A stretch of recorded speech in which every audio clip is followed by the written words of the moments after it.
like a boat. এই জাহান্নামটা হচ্ছে বিশাল লম্বা একটা ঘাটির মতো।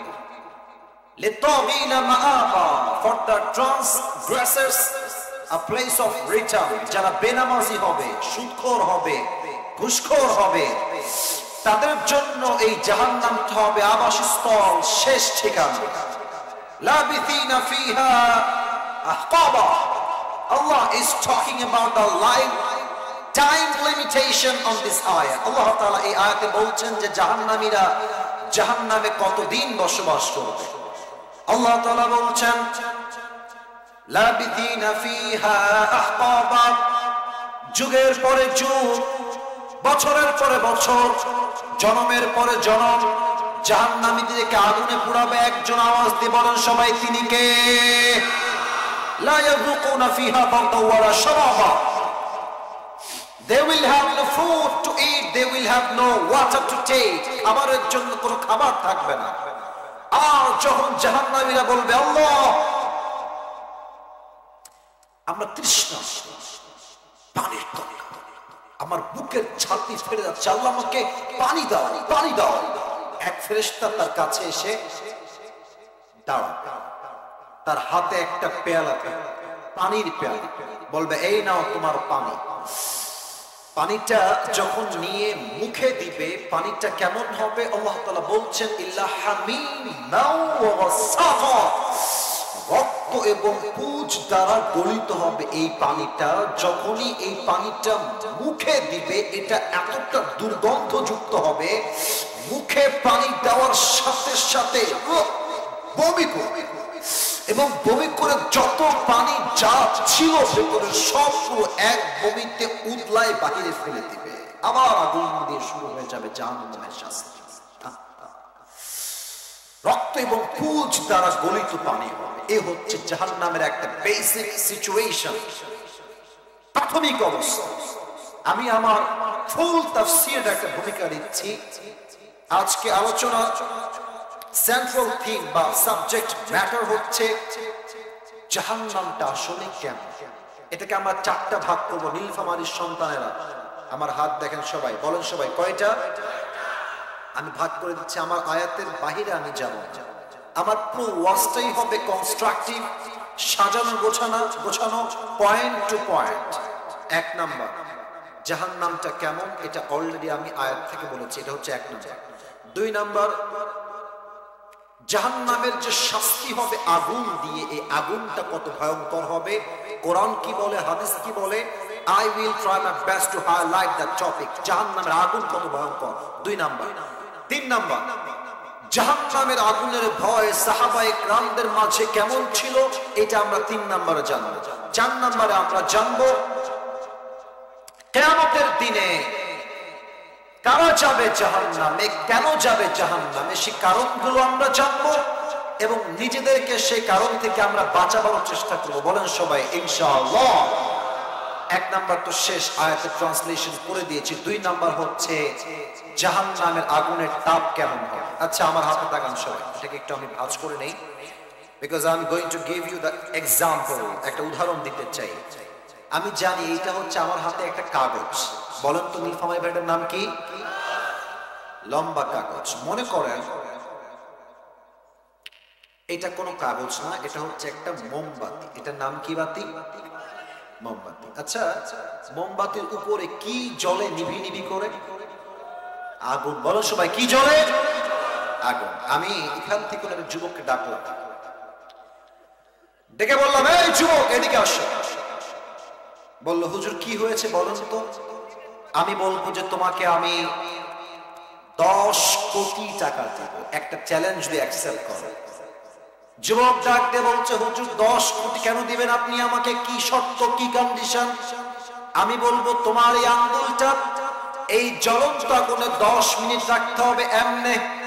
কোন যুবক কি রাজি হতে পারবে? বলবো ভাই 10 কোটি পাবার তো সমস্যা কি? বলবে হুজুর 10 কোটির চাইতে আমার একটা আঙ্গুলের দাম আমার কাছে আরো 1000 গুণ বেশি। যদি আমার হাত ঠিক থাকে 10 কোটি নয়, আমি তো একদিন চাইলে 20 কোটিও কামাই করতে পারবো, ঠিক কিনা বলে? কেউ রাজি না একটা আঙ্গুল দুনিয়ার আগুনে রাখার জন্য। কিন্তু আল্লাহর হাবিব বলেছেন দুনিয়ার আগুনের চাইতে জাহান্নামের আগুনটা 70 গুণ বেশি দাম হবে। 70। যখন কোন বেনামাজির গায়ে জাহান্নামের আগুনটা জাস্ট টাচ করবে, স্পর্শ করবে, স্পর্শ মানে হাত ঢুকেছে তা নয়, দূর থেকে তার ছ্যাঁক দিয়েছে, দূর থেকে সঙ্গে সঙ্গে তার দেহের চামড়াগুলো খসে খসে মাটিতে পড়ে যাবে। ভাবেন না জাহান্নামের এমন তাপটা কেমন হবে, কত ভয়ঙ্কর হতে পারে।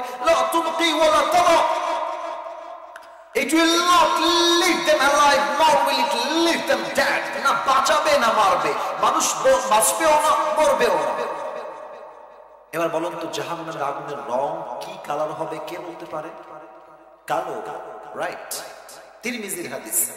এটা আসলে দিল থেকে না শুনলে আপনি আসলে ওয়াজের যে মেইন মেসেজটা আপনি রিসিভ করতে পারবেন না।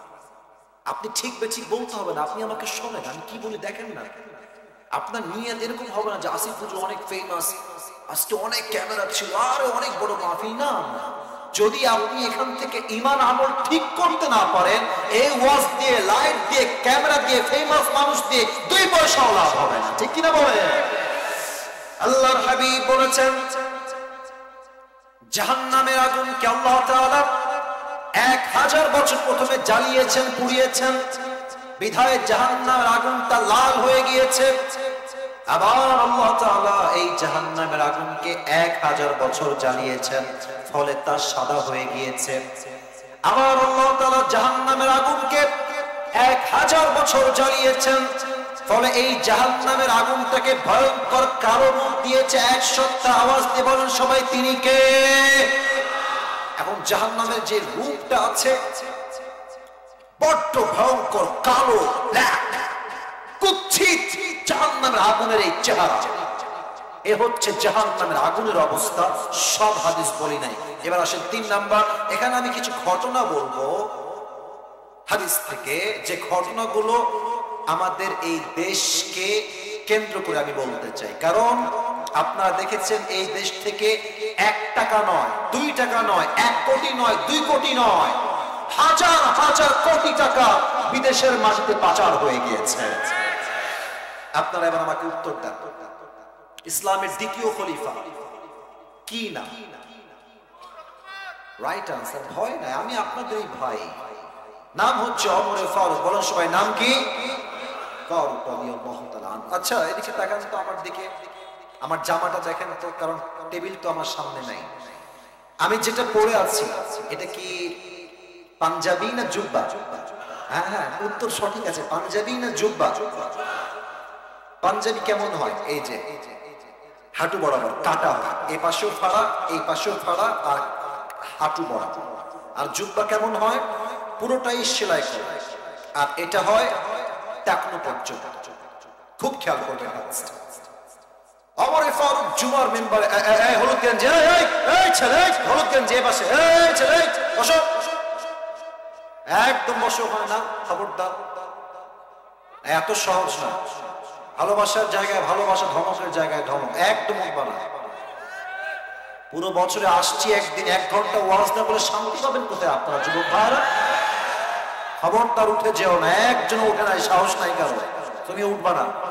কমপক্ষে 12টা 10 পর্যন্ত ওয়াজ হবে, সবাই থাকবেন তো ইনশাআল্লাহ? আমি নিয়ম করেছি 1 ঘন্টা, ওরা নিয়ম পূরণ করে আমাকে নিয়ে আসছে। আরে ভাই, সব জায়গায় নিয়ম দিয়ে নয়, মাঝে মাঝে ভালোবাসা দিয়েও তো হিসাব করতে হয় যুবক ভাইরা।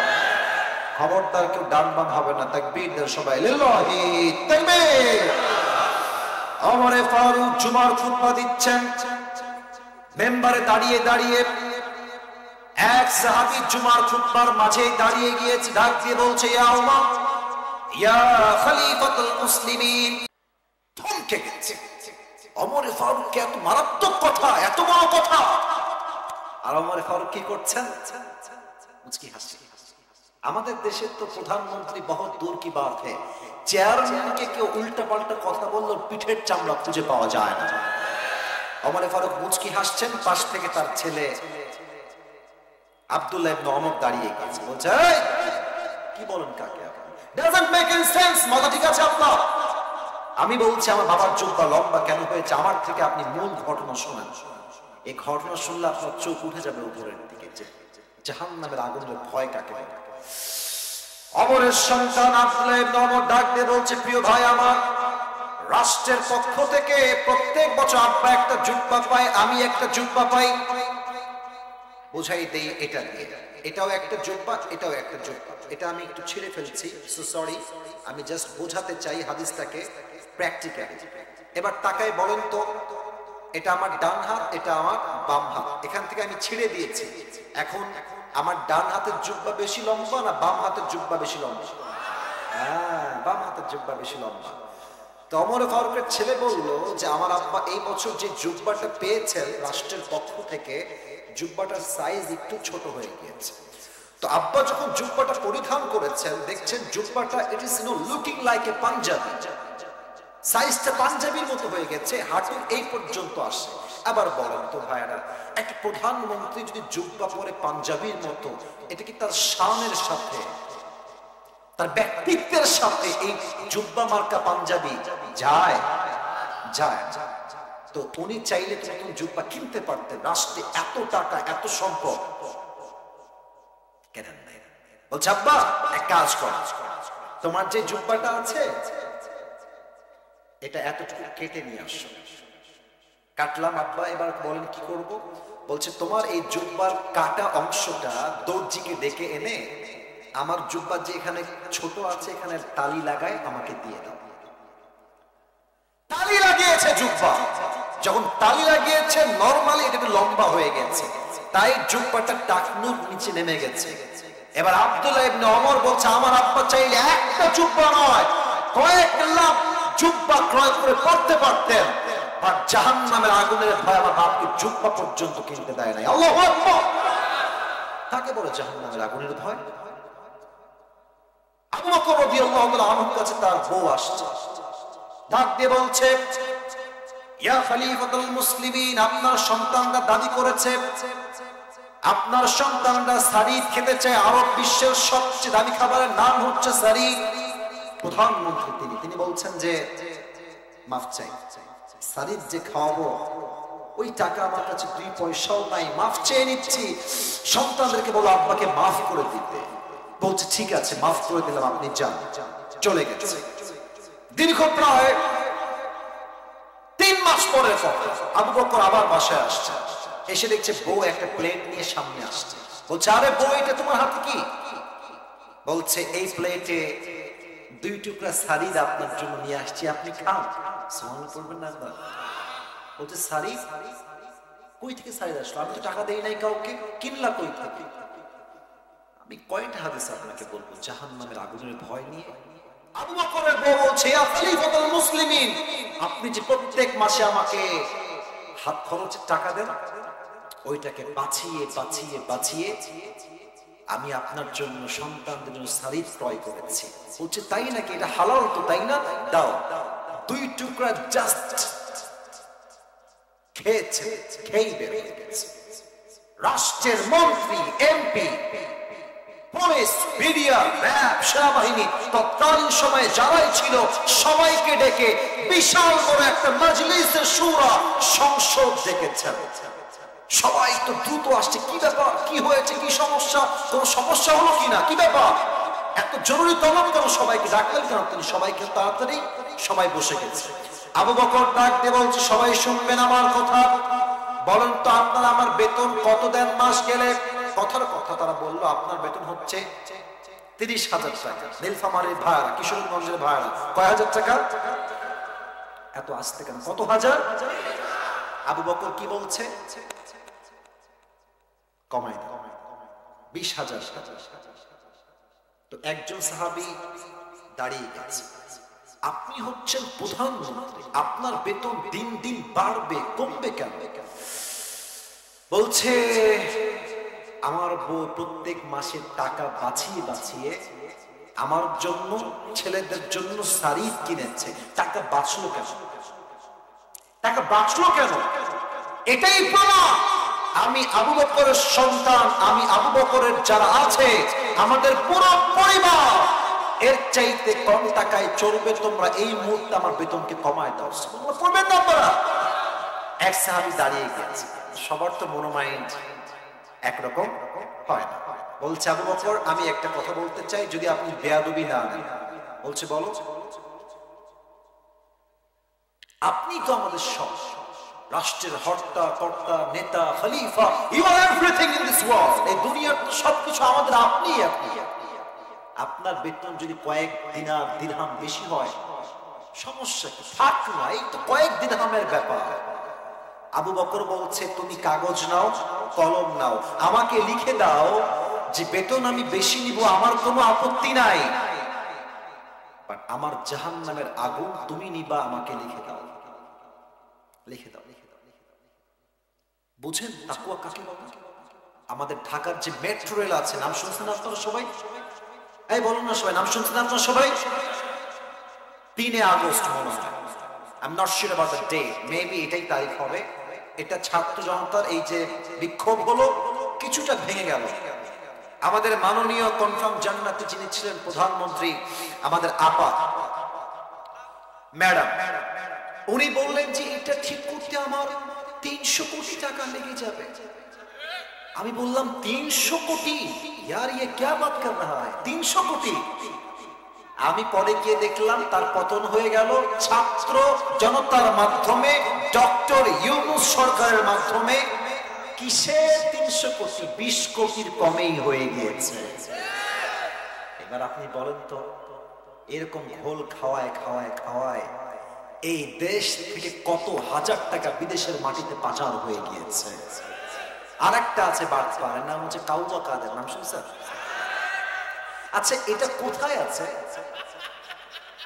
আছে কোথায়? আরেকটা ছিলেন যিনি প্রায় 70-80 টাকা তাহাজ্জুদই পড়তেন খালি, তারা কোথায় আছে? তারা বলতেন খেলা হবে, খেলা তো আমরা খেলতে চাই, আপনারা সবাই কোথায় যুবক ভাইরা আমার? শেখেন আল্লাহর ভয় কাকে বলে, জাহান্নামের আগুনের ভয় কাকে বলে। সামান্য কয়েক টাকা বেতন তাও কমাই দিয়েছে, একটাই কারণ, জাহান্নামের আগুন আমি বরদাস্ত করতে পারবো না, ঠিক আছে? আর আমাদের তো মাশাআল্লাহ আমরা দেখেছি, বঙ্গবন্ধুর নামে বললেই গ্রেফতার, যাই বলবে গ্রেফতার। আপনি দেখেন আমাদের দেশে নবীর শানে বিরুদ্ধাচরণ করলে কিন্তু হত্যার নিয়ম নাই। আমরা একটা কথা আজকে স্পষ্ট বলতে চাই, 20-30 বছর আগের হত্যার বিচার যদি এই দেশে হয়, তাহলে গত 16 বছরে 15 বছরে যত গুম হয়েছে, যত হত্যা হয়েছে, প্রত্যেকটার বিচার পয়েন্ট টু পয়েন্ট এই সরকারকে করতে হবে যুবক ভাই। আর একটা আমরা আইন চাই, আমরা আশা করছি আপনারা সবাই একমত হবেন। আগামীতে সংসদে আইন হবে, কি আইন হবে? নবীর শানে যদি কোন নাস্তিক কখনো একটা টু শব্দ উচ্চারণ করে, ওর শাস্তি হবে বাইতুল মুকাররমের সামনে ব্রডকাস্টে লাইভে তাকে ফাঁসির কাস্টে ঝুলিয়ে দেওয়া লাগবে যুবক। আর একটা নিয়ম চাই, এই যে তুমি দাওয়াত বাবু, ধমক না, ভালোবাসা দিয়ে বলতে দাও, ধমক দিব না, একদম ধমক দিব না। তোমার নাম কি? তুমি কি কমিটির ছেলে? তোমাকে ধমক দিব না। তোমার নাম কি বলো? শহীদুল ইসলাম। শহীদুল ইসলাম, সবার দিকে তাকাও তো, সবার দিকে শহীদুল ইসলামকে দেখা যায়? আচ্ছা এদিকে ভাইয়া, এবার তুমি একটু দাঁড়াও, 1 মিনিট দাঁড়াও, আমি তোমাকে ধমক দেওয়ার জন্য দাঁড় করাই নাই, একটা এক্সাম্পল দিব তাই দাঁড় করিয়েছি। তো ওকে আমি আজকে রেগে ওর ঠ্যাং কেটে ফেললাম। কি কেটে ফেললাম? আপনারা বলেন সবাই, কি কাটলাম? ঠ্যাং মানে হচ্ছে পা। আচ্ছা পা। এখন বসে কালকে কমিটির লোকরা আমাকে ধরে জেলখানায় দিল, হুজুর ওয়াজ করতে ঠ্যাং কেটে ফেলছে রে। আচ্ছা পুলিশ আমাকে নিয়ে গেল নীলফামারী জেলা আদালতে। নিয়ম হলো তথাকথিত আইন অনুযায়ী যে আমার বিচার হবে, আসিফ হুজুরের বিচার হবে আজকে আদালতে, 1 লাখ টাকা জরিমানা আর 1 বছরের জেল। আমি কেটেছি কি? আরে কথা বল, আমি কেটেছি কি? আচ্ছা, কোনো বিচার সঠিক হলো কিনা, কোনো কিছুর ওজন ঠিক আছে কিনা, এটা বোঝার জন্য আমরা একটা পাল্লা মাপতে, এটার নাম হচ্ছে দাড়ি। এটার নাম কি পাল্লা?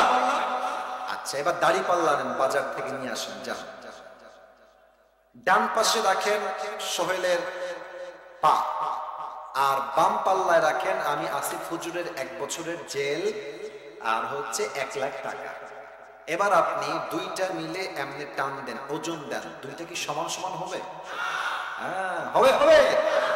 আচ্ছা আপনি আরো বাড়াই দেন, আপনি 3 লাখ টাকা করে দেন জরিমানা, আর বছর দেন 3 বছরের জেল, আবার টান দেন, সমান সমান হবে? কোরআন কি বলছে? কোরআন বলছে চোখের বদলে চোখ, নাকের বদলে নাক, ঠোঁটের বদলে ঠোঁট, কানের বদলে কান, জানের বদলে জান, পায়ের বদলে পা। আমি ওর পাকেটে দিয়েছি, আপনি আমার পাকেটে দেন। এবার দুইটা নেন পাল্লার মাপ, ডান পাশে দেন ওর পা, বাম পাশে দেন আমার পা, টান দেন, দেখবেন দুইটা সমান সমান হয়ে গেছে। ওমান হাকামা বিহি আদালা, এই কোরআন দিয়ে আইন চললে পুরো দেশটাই সারা বাংলাদেশ হয়ে যাবে নীলফামারীর ভাইরা আমার। আপনারা হয়তো বা অনেকেই ইচ্ছা আছে মদিনায় যাওয়ার, মনে চায় না? মনে চায় না? আমি সবার জন্য দোয়া করি আল্লাহ সবাইকে একবার হলো নবীজির রওজায় গিয়ে সালাম পেশ করার তৌফিক দান করে। আমি মূল কনসেপ্টে ফিরে আসবো, আমাকে আর একটু সময় দেন। আমি যখন 2 বছর আগে ওমরাহ করতে গেলাম, নবীজির রওজার কাছে গিয়ে আমাকে নামানো হলো ঠিক ডান দিকে হোটেলের কাছে।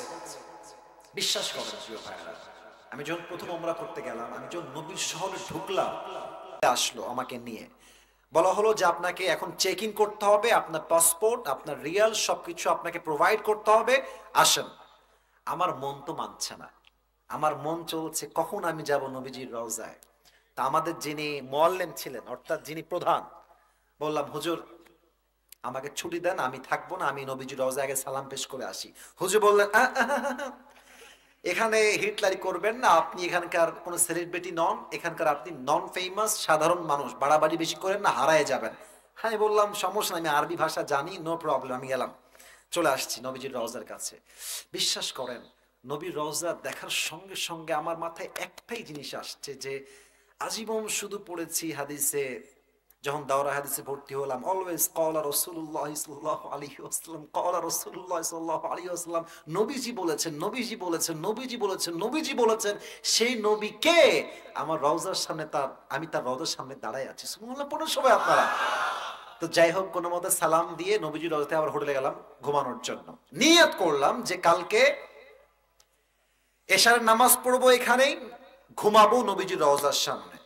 পরের দিন চলে আসলাম নামাজের সময়, নামাজ পড়লাম, সোজা নবীজির রওজা এইদিকে, আমি ঠিক এই জায়গায়, মানে আমি বোঝানোর জন্য বলছি, একটু দিক বেদিক ভুল হতে পারে, বাট ওখানে প্রেক্ষাপটটা এরকম ছিল, নবীজির রওজা এইদিকে, আমি এখানে।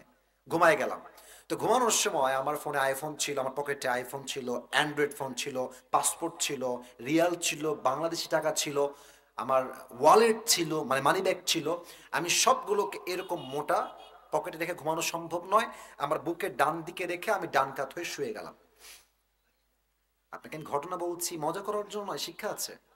আমি ঘুমায় গেলাম, ভেবেছিলাম তাহাজ্জুদ পড়বো, কিন্তু এত শান্তির ঘুম দিয়েছি, বাংলাদেশ থেকে আসছে তো শরীরটা খুবই টায়ার্ড ছিল, আমি আর উঠতে পারি নাই।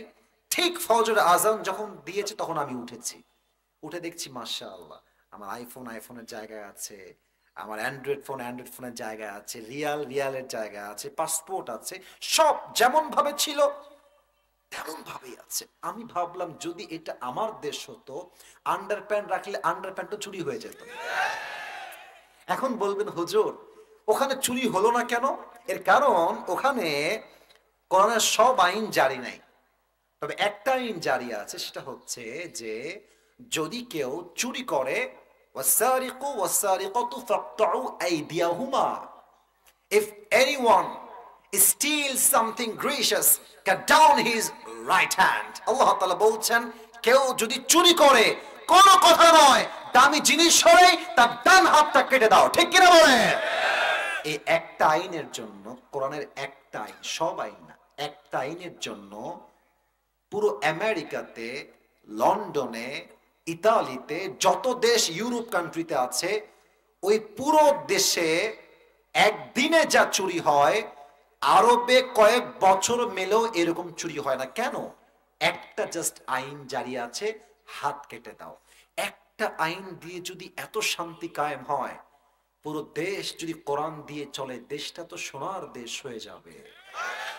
দেশটা তো সোনার বাংলাদেশ নয়, নবীজির মদিনা আদর্শ দেশটা আদর্শিত হবে যুবক ভাইরা, ঠিক কিনা বলো?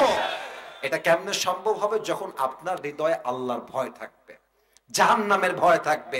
আচ্ছা ভাবেন, এক লোক চাকরি নিতে গেছে, গিয়ে বলছে যে আমার চাকরি লাগবে, সরকারি চাকরি তো, ওটা আবার দুইটা জিনিস লাগে, এক হচ্ছে মামা খালু লাগে, আর এক হচ্ছে এটা হচ্ছে মিষ্টি খাওয়ার টাকা, চা খাওয়ার টাকা লাগে। হ্যাঁ, তো এটা চা খাওয়ার টাকা আবার 5 টাকা না, এটা 5 লাখ হলেই চলে। চা খাওয়ার টাকা 5 লাখ হলেই চলে। ভাবেন, যদি এদের মাঝে জাহান্নামের আগুনের ভয় থাকতো, এরা 1 পয়সা না লাগে হাজার বার ভাবতো যুবক ভাড়া, ঠিক কিনা বলো? তাহলে জাহান্নামের আগুনের ভয় থাকলে পুরো দেশটাকে সোনার দেশ বানায় দিবে একজন। আওয়াজ দিয়ে বলেন সবাই, তিনি কে? 12টা যে বেজে গেছে, চলবে কি চলবে না? ওয়াজ হবে কি হবে না? ওই একটা ব্রেক চাই, আমি কোন একজন যুবককে চাই। 4 নাম্বার বিষয় তো শেষ বিষয়। আমরা কথায় কথায় বলি না যে শেষ ভালো যার, আরে বলেন না, শেষ ভালো যার সব ভালো তার। একজন যুবক চাই যার বউ নাই, দাঁড়িয়ে তাকবীর দিবা, লিল্লাহি তাকবীর। কে আছো দাঁড়িয়ে যাও, লিল্লাহি তাকবীর বলে। বাঘের বাচ্চা কেউ নাই? কে আছো যাও, যে কোনো একজন হলেই হবে, দাঁড়াও, তাকবীর দিবে, লিল্লাহি তাকবীর। কে আছে?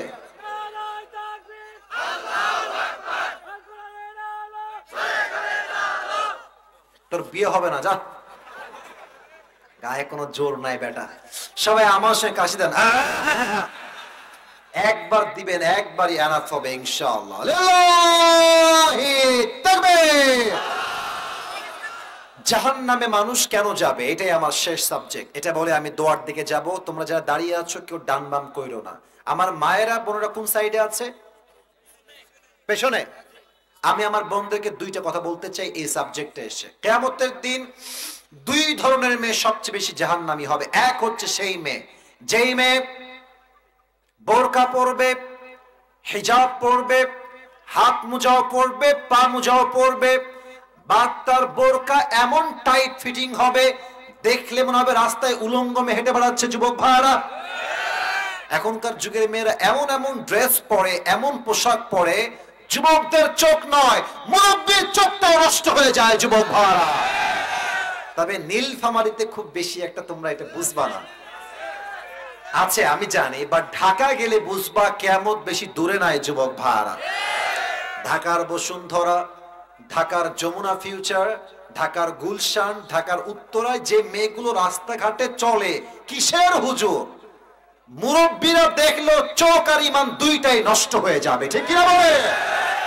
1 নাম্বার মেয়ে তারা যারা উলঙ্গ হবে কাপড় পরা সত্ত্বেও। 2 নাম্বার হচ্ছে তারা যারা কথায় কথায় স্বামীকে খোটা দেয়, বলে যে আমার অমুক বান্ধবীর জামাই তাকে আইফোন 16 প্রো ম্যাক্স কিনে দিয়েছে, তুমি কি আমাকে কিনে দিবা না জান? বলবে জান আমার তো অভাব, বেতন তো খুবই কম। বলছে না, তোমার মতো স্বামী পেয়ে আমার জীবনটাই শেষ, সারাটা জীবন দিতে দিতে তামা হয়ে গেলাম। তাও বলবে দিন শেষে বউ তুমি আমাকে জীবনে কি দিলা। এরা হচ্ছে বেঈমান নারী যুবক ভাড়া, ঠিক কি না বলো? তবে বউরা শুধু খারাপ না আজকাল। আমি সব বউকে, I don't measure everyone equally, আমি সব মেয়েকে এক পাল্লায় মাপি না। তবে দেখবা আজকালকার কিছু মেয়ের চাহিদা এত নিচে নেমে গেছে, এর আইফোন 16 প্রো ম্যাক্স পাওয়ার জন্য কক্সবাজার পর্যন্ত চলে যায় যুবক। কিয়ামতের দিন এই মেয়েগুলো সবচেয়ে বেশি জাহান্নামী হবে। আল্লাহ এদেরকে হেদায়েত দান করুন, সবাই পড়েন আমিন। 2 নাম্বার হচ্ছে সবার জন্য জাহান্নামে কারা সবচেয়ে বেশি যাবে, কোরআন কি বলছে? আল্লাহ তাআলা বলছেন ইয়াতাসাআলুনা আনিল মুজরিমিনা মা সালাকাকুম ফি সাকার। জাহান্নামে যখন ফয়সালা হয়ে যাবে, জাহান্নামীদের একটা ভাগ হয়ে যাবে। এবার জান্নাতি বান্দা ডাক দিয়ে বলবে, এই জাহান্নামী ভাইরা, কোন আমল কোন গুনাহ তোমাকে আজকে জাহান্নামে নিয়ে আসছে? এবার জাহান্নামী ডাক দিয়ে বলবে, প্রিয় ভাইরা আমার, ক্বালু লাম নাকু মিনাল মুসাল্লিন। দুনিয়ার বুকে আমরা শুধু নামে মুসলমান ছিলাম, ঈমানদার ছিলাম, সব করেছি, বাট নামাজটা আমরা ঠিক মতো পড়ি নাই, ঠিক কি না বলে? এখানে অনেক যুবক এসেছো, তোমরা রাগ করবে না আমার কথা, এই কথা। এখানে অনেকে আসছে এশারের নামাজটাও পড়ে নাই, বাসায় গিয়ে ফজরটাও পড়বে না। আচ্ছা, আপনার সবাই তো মিজানুর রহমান আজহারী হুজুরের নাম শুনেছেন, আমাদের সকলের কলিজার টুকরা, সবাই বলেন ঠিক আছে কিনা কথাটা। আপনাদের নীলফামারীতে হুজুরের একটা মাহফিল হয়েছিল, ডিআইজি সাহেবের মাহফিল।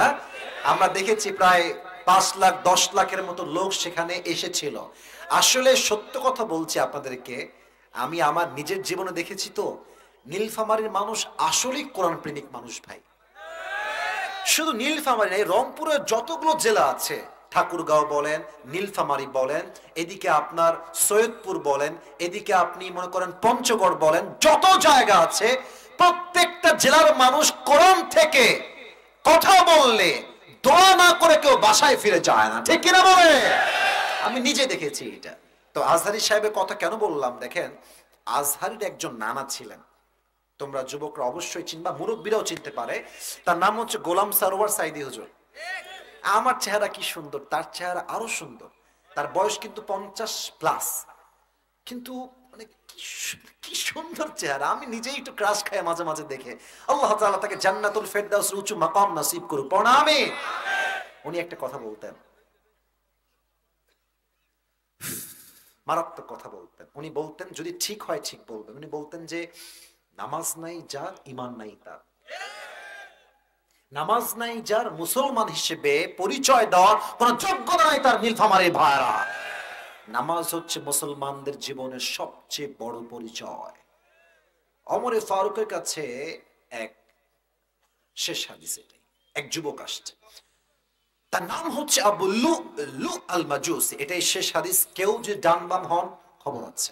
এসে বলছে, ওমর একটা অভিযোগ দেওয়ার জন্য আসছি। কি অভিযোগ বলো? আমি একজন গোলাম, আমার যেই মালিক আছে সে প্রত্যেক দিন আমার কাছে 6 দিরহাম চার্জ করে। আমি গরিব ঘরের সন্তান, এই 6 দিরহাম দেওয়া আমার পক্ষে সম্ভব নয়। হে ওমর, তুমি আমার দিরহামকে কমিয়ে মাত্র 2 দিরহাম করে দাও। এবার ওমরে ফারুক ডাক দিয়ে বলছে, প্রিয় ভাই আমার, তোমার ইনকাম সোর্স কি? তুমি কি ব্যবসা করো না জব করো? তোমার ইনকামের উৎস কোথায়? ওই যুবক আবু লুলু আল মাজুসি অগ্নি পূজারী, আগুনের পূজা করে, ডাক দিয়ে বলছে, ওমর আমার একটা ব্যবসা আছে, ব্যবসা হচ্ছে চাকুর ব্যবসা, খঞ্জর। খঞ্জর কাকে বলে? আমার ডান হাত দেখবেন আমার নীলফামারী ভাইরা, ডানেও চাকু বামেও চাকু, মাকবাদাতুহু ফি ওয়াসাতি, হ্যান্ডেলটা হচ্ছে মাঝখানে। দিস ইজ কল্ড খঞ্জর ইন আরাবিক। এটাকে আরবি ভাষায় বলা হয় খঞ্জর, বাংলাতে আমরা বলি চাকু। বলেন সবাই, কিকু? চাকু। বলছে, তাই নাকি? তোমার এত টাকার ব্যবসা? তুমি তো অনেক ধনী রে ভাই, তোমার তো 6 দিরহাম নয়, তোমার তো at least you should be charged 10 dirham, তোমার তো 10 দিরহাম চার্জ হওয়ার কথা। এই কথা শুনে, আরে অমুক, তুমি এত বড় বেঞ্চের কথা বললে আমার সাথে? ও আচ্ছা আচ্ছা, সবাই যেহেতু মুসলমান তাই তুমি সবার বেলায় নরম, আর আমি যেহেতু কাফের তাই তুমি ক্ষোভে এক ধমক দিয়ে বের হয়ে গেছে। এবার সবাই আমার পেটের ডান দিক দেখে। হাদিসটাকে প্র্যাকটিক্যালি বোঝাতে চাই। লাস্ট হাদিস, পেটের এই যে ডান দিকে প্রত্যেকটা আরব সর্দারের একটা খাপ থাকতো অস্ত্র রাখার জন্য। কেন অস্ত্র রাখতেন তারা? শত্রুপক্ষকে হামলা করতে অথবা শত্রুপক্ষের অ্যাটাককে ডিফেন্স করতে তারা অলওয়েজ পেটের ডান দিকে একটা খাপ রাখত। তো আবু লুলু আল মাজুসি ওমরকে হত্যা করার জন্য বিশাল লম্বা একটা ছুরি বানিয়েছে ওমরকে হত্যা করার জন্য। ছুরিটা বানিয়ে পেটের ডান দিকে খাপে লুকিয়েছে। এখন সে ওমরকে হত্যা করতে যাবে কেমনে প্ল্যান করছে। বলেন তো, শীতকালে ঠান্ডা লাগলে আমরা কি মুড়ি দেই? আমি দেখাই বললাম, তাও বলতে পারলে না কি মুড়ি দেই? বলেন সবাই, কি মুড়ি দেই? চাদর। সে খাপে চাকু রেখেছে। এবার দেখেন আমার চাদর, আবু লুলু আল মাজুসি চাদরের এই পিঠটাকে নিয়ে এই পর্যন্ত, আরেকটু উঠাই, এই পর্যন্ত দিয়েছে। এটা আমি হাদিসটা প্র্যাকটিক্যালি বোঝাবার ট্রাই করছি। এই পর্যন্ত দিয়েছে। আচ্ছা, দেওয়ার পরে এটা এখানে দেওয়া, আর ডান পাশের এই চাদরটাকে দিয়ে পুরোটা এমনি ঢেকেছে, জাস্ট লাইক এ নেকাব অফ উইমেন, মেয়েদের নেকাবের মতো পুরো মুখ ঢাকা। No one can see his face except his eyes, চোখ ছাড়া মুখ দেখা যায়, পুরো দেহটা ঢেকে মুখ ঢেকে ফজরের আযান দিয়েছে। আবু লু'লু আল মাজুসি ওমরকে হত্যা করবার জন্য বের হয়ে গিয়েছে, পুরো চাদর ঢেকে মুখ ঢেকে। ওমরে ফারুক যখন ইমাম হয়ে আসছেন, ডাক দিয়ে বলছেন, সাহাবায়ে কেরাম শোনো, সফু সুফুফাকুম, কাতার সোজা করো, কাঁধে কাঁধ মিলিয়ে দাঁড়াও। আল্লাহু আকবার, সুবহানাকা আল্লাহুম্মা ওয়া বিহামদিকা ওয়া তাবারাকা ইসমুকা ওয়া তাআলা জাদ্দুকা ওয়া লা ইলাহা গায়রুক, আলহামদুলিল্লাহি রাব্বিল আলামিন, আর রহমানির রহিম, মালিকি ইয়াউমিদ্দিন, ইয়্যাকা না'বুদু ওয়া ইয়্যাকা নাস্তাঈন। ওমর ফারুক রাদিয়াল্লাহু তাআলা আনহু নামাজের মধ্যে দাঁড়িয়ে সূরা ফাতিহা পড়েছেন, তারপরে কিরাত মিলিয়েছেন, কিরাত মিলিয়ে আল্লাহু আকবার রুকুতে গিয়েছেন, সুবহান রাব্বিয়াল আযীম পড়ছেন।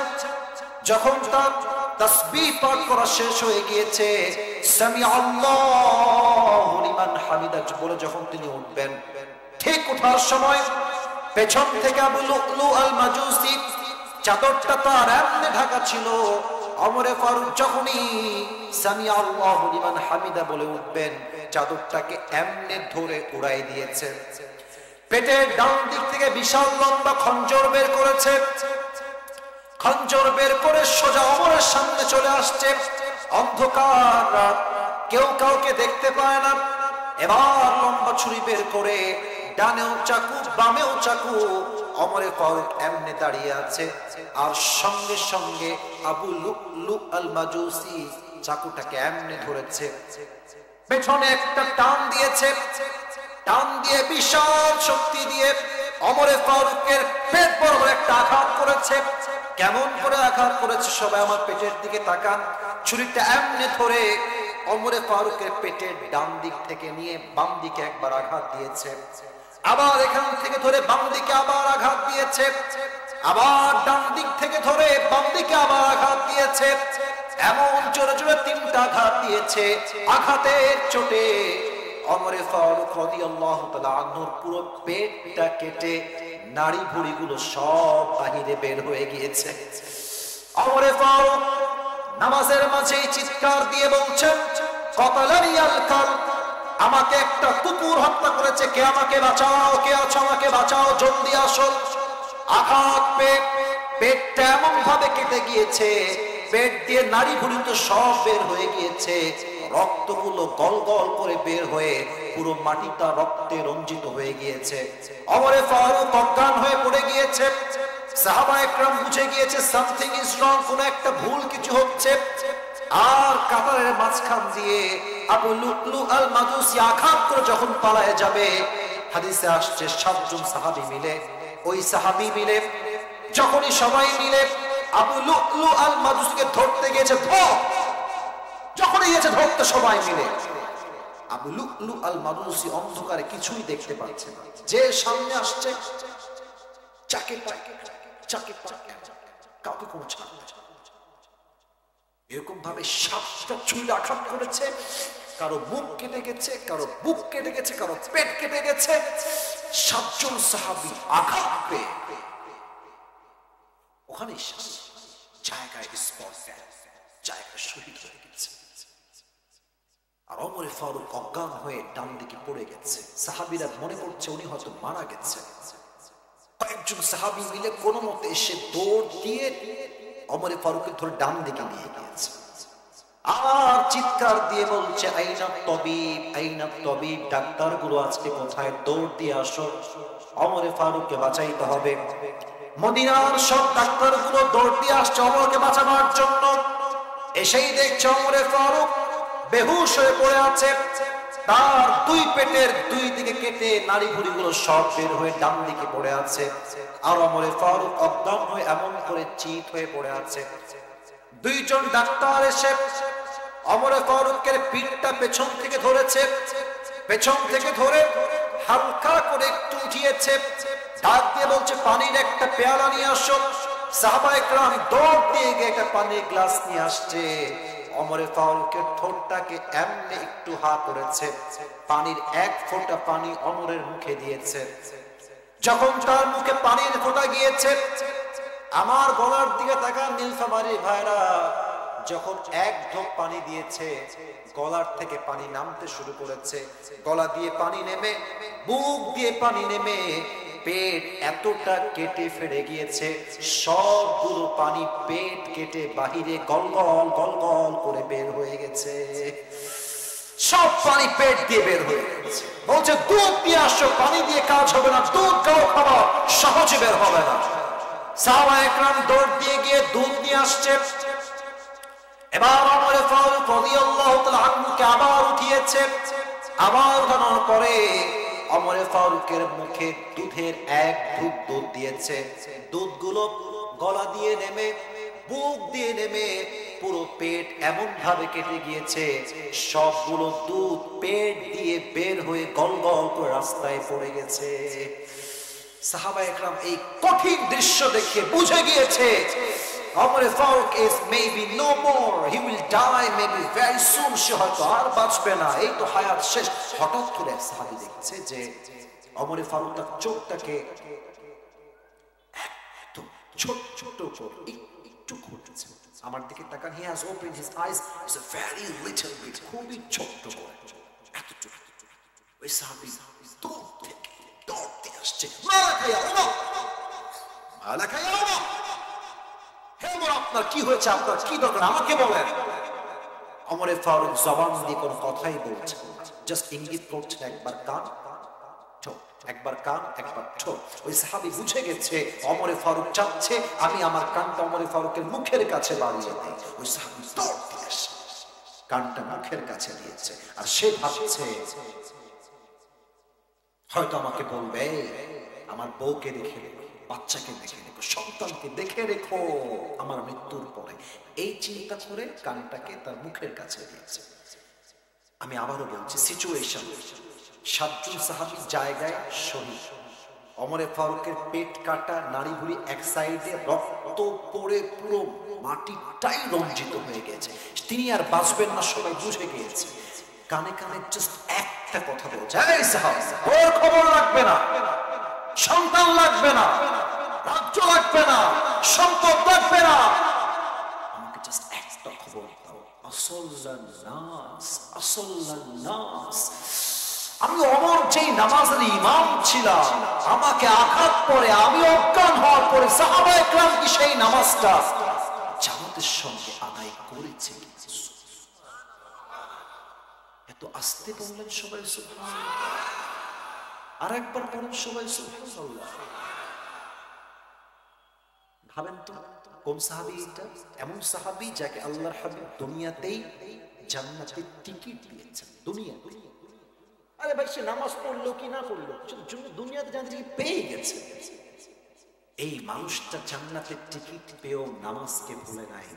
আর আজকে আসরের আজান হয় মসজিদে, মাফ করে দিবেন, আমি নিজে দেখেছি নীলফামারীতে, অন্য অন্য জেলায় আসরের আজান হচ্ছে মসজিদে, মুরব্বীরা চায়ের দোকানে বসে পায়ের উপরে পা তুলে বিড়ি টানছে আর টিভি দেখতেছে। আজান হচ্ছে মসজিদে, যুবকরা মাঠে দাঁড়িয়ে কেউ টিকটক করছে, কেউ ক্রিকেট খেলছে। নামাজ হচ্ছে মসজিদে, যুবকরা মনে মনে দাঁড়িয়ে পাবজি এবং ফ্রি ফায়ার খেলছে। আপনি কোন মুসলমান ঘরের সন্তান? আপনি কিসের মুসলমান? আপনি কি ভাবেন পুরো সপ্তাহে আপনি একদিন আসবেন জুমার দিনে আর আপনি কনফার্ম জান্নাতি হয়ে যাবেন? আল্লাহর জান্নাত তো সহজ নয় যুবক ভাইরা, ঠিক কি না বলো? কিয়ামতের দিন সবচেয়ে বেশি জাহান্নামে যাবে তারা যারা ছিল বেনামাজি যুবক, বেনামাজি বান্দা। আল্লাহ তাআলা আমাদের সবাইকে যেন মৃত্যুর শেষ মুহূর্তে হলেও পরিপূর্ণ পাঁচ ওয়াক্ত নামাজি হয়ে ইমানদার হয়ে মৃত্যুবরণ করার তৌফিক দান করে। সবাই পড়া আমিন। সবাই দুই হাত তুলে, সবাই সবাই। প্রথমত আমি শুকরিয়া জানাই, 10:50 আমি আসছি, হাত তুলেন, সবাই হাত তুলেন।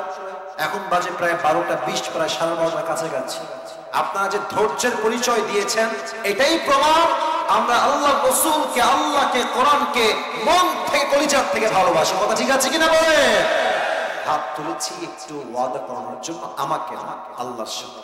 সবাই একটা আগে কাশি দেন, তাকবীর দেন সবাই, লিল্লাহি তাকবীর, যখন ওয়াদাটা করবেন মুখে কোনো হাসি থাকা যাবে না। কেন হাসি থাকা যাবে না? বিকজ ইটস সিরিয়াস ইস্যু, এটা সিরিয়াস, দিল থেকে নিয়াত করতে হবে। সবাই হাত তুলবেন। আর কেউ যদি ওয়াদা না করেন, এটা আপনি আল্লাহর সঙ্গে বেঈমানি করবেন, আমার সাথে নয়। বলেন সবাই দিল থেকে একবার আল্লাহকে।